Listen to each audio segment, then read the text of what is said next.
The White Center community just got a new reason to glow about as new cafe-style lights were officially turned on for the first time May 21st. Installed by King County Local Services, the lights aim to make the sidewalks brighter and more friendly at night. The event touted recent road improvements, too. Great. Thank you so much, Christy. Thank you all so much for being here. My name is Becky Johnson with King County's Department of Local Services. I'm so excited to welcome you all today. A huge shout out to Rat City Art Walk for putting on this amazing monthly event. And a huge shout out as well to Councilmember Mosqueda and her team who are here with us tonight, who've been incredible partners on all of this community improvement and community engagement, as well as we're very excited to have Crystal Chidavangas with the Executive Zahali's office, who's also been an incredible partner in this work. In a few minutes, we are going to be going on a short walking tour with 3 stops that are going to take a look at some of the improvements and investments that we've been making in partnership with community and in direct response to the community voices that we've heard loud and clear.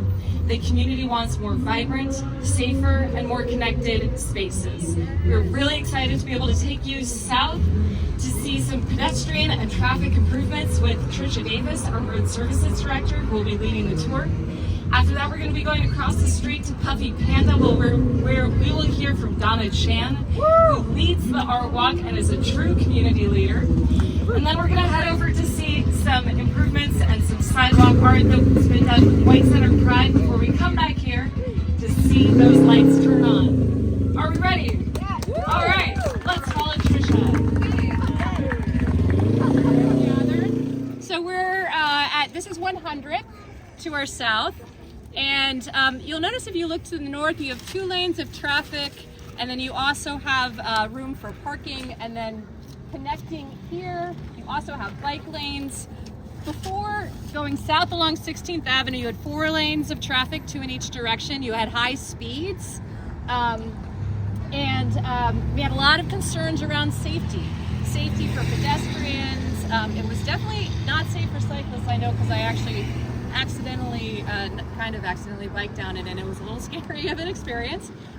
So we were able to get a grant to start the work to do some traffic calming and traffic safety improvements along this. So we reduced the lanes of traffic to 2 lanes, 1 in either direction with a center turn lane. We also have bike lanes, and then we also had a lot of concerns from the community about parking. People didn't want to lose parking.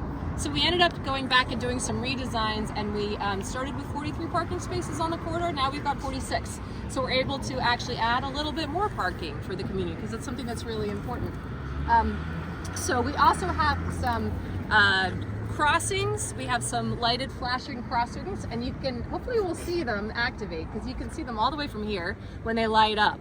And then we have some curb outs, some traffic curb outs, which really help pedestrian crossing safety. And then I'm sure I missed something, and I have some speaking points. And I also have our county road engineer who doesn't want to talk tonight, Joanne, but knows everything there is to know about traffic safety. But the great thing about these projects is it makes it safer for everybody. It makes it safer for people who walk, who roll, who ride, who drive. And it really, the slower traffic and safer roads make it better for business. It makes it nice to go travel and stop into your neighborhood businesses. So we really want to make this a safer, safer neighborhood for everybody who lives, works, and shops here. And I think those were the things. Hi.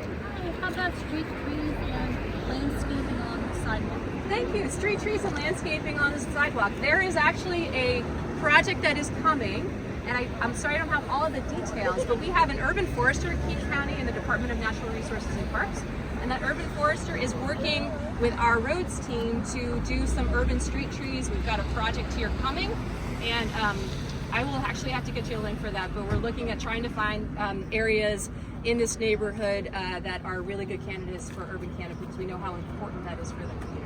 How about even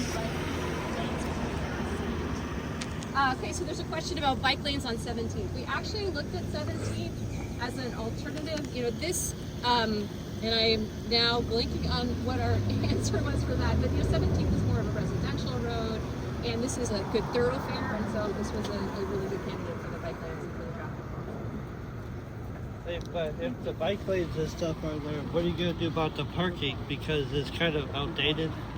So the project that we did is actually south of here, so you can see where there is parking and then the bike lanes on the outside. So yeah, we did not actually make any adjustments in this section. It's south from 100th to 107th is the project area. So are you gonna like make parking like easier along here somehow, or? That's a great question. We do not have a project plan for this segment north of 100th, although we do have some traffic pedestrian safety projects in other parts of White Center that are coming in the next year and a half. I think along 107th and 102nd. 102nd, yeah. So thank you for all these questions. I'm Donna. I own Puppy Pandy, White Center's panda-themed dessert cafe. Can't mess us with the panda on your roof. I wear a few different hats over in White Center. As a small business owner, I'm also part of the White Center Business Alliance, and we put a few events together like this art walk.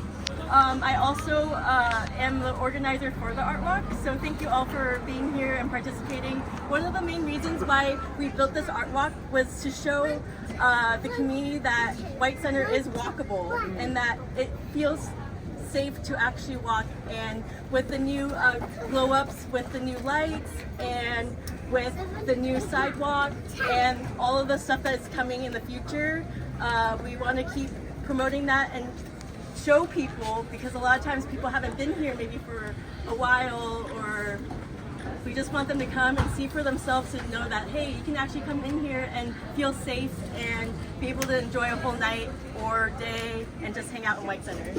So I'm really excited for what's to come and all of this exciting things. Thank you. We are celebrating what you're seeing here, which is our rainbow sidewalk, which was painted just 3 days ago by our roads crews, led by Kyle Shira in our traffic.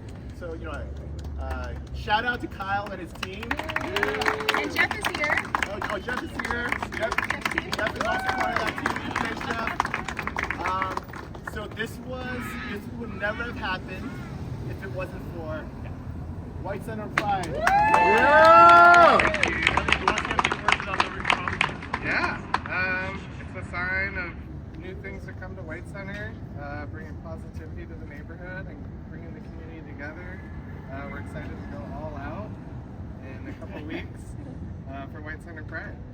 Let's celebrate the neighborhood and positivity these days. And we're also doing another event on the 26th for the FIFA watch party, so don't forget about that one too. Yeah, we're going to be, that's another great partnership between Department of Local Services and White Center Pride. We're doing a joint FIFA watch party. We're going to have 5 large screens located all across 16th Avenue, one on Delridge as well. We're going to have games and vendors and play areas for the kids. So June 26th, come out and celebrate with us. Big street festival events too. Just to let you know how much these cutouts touch the community. On Wednesday, within 4 hours of the first photos, there were 1,600 likes within 4 hours, and there's way more than that now. So it's pretty fantastic. Where's the rainbow? Exactly, where's the rainbow? And people in the community are starting to use it as a directional finder. They're literally saying, oh, from here you can get to Booho. There's my place. From here, here's the free yard. From the sidewalks, from the cutouts. So it's really great to see. Thanks, Elliot and Brian. Yeah, thank you. The lights are on, almost, and so I just want to extend some appreciation to you all for lifting up the need, and I want to acknowledge and thank Councilmember Mosqueda and her team for holding us accountable and making sure we delivered lights. I think this is a good reflection of when community comes together, says what they want. They're heard by our elected leaders, and we work to deliver those things. So much appreciation to you. Thank you, Councilmember Mosqueda. And right on cue. The entire team is from the local services, and as he said, and as we heard on the walk before, this is truly a testament to the resilience, the vision, the inspiration of White Center. So give it up for the participatory budgeting, the vision that you all had to bring these lights to the community. And George, when I first came to the Business Alliance meeting, one of the first things I heard was, where are our white lights? And that was like 3 months after getting elected in 2019. 2024. And there was a lot of hurdles, as Dirk Richardson said. You know, City Lights said, well, we can't do lights across the street. And we said, well, then let's get creative and do them across the sidewalk, shall we? Well, we can't do these lights because they're too heavy. We'll put up a lighter light. That'd be great. And here we are. You guys persisted. You showed what it looks like to have your vision become reality. And we're going to get all floor blocks illuminated here. And I also want to thank the folks who we talked with along the way, from Puffy Pandy. Puffy Pandy. I should know that given how much my daughter wants to go there all the time. And thank you to the entire team from White Center Pride, who had the vision of the crosswalk also, who sent us pictures and said it can be done, we can put this paint on the sidewalk, and we not only can do it, but the local services delivered. You took that picture and you made it happen. So thank you. And to really the entire community here, you've talked about making sure that this remains a fun, artsy, vibrant community, that we can welcome people, people can keep their roots here, and that we celebrate arts and culture, and we create community, and we invest in working families. When we put these lights up, it makes sure that everyone knows that they're welcome here, they're safe here, this is a creative environment, and we are investing in this community. So come out, as you heard, show out, show up, we're lighting it up, and we're going to be celebrating all summer long and into the winter months now because of these lights. So we'll see you at Tim's or out in the street. Thank you all for making this all happen. The lights are 1-watt bulbs and come on at 8 p.m. and go off at 4 a.m. They make White Center just a little bit friendlier.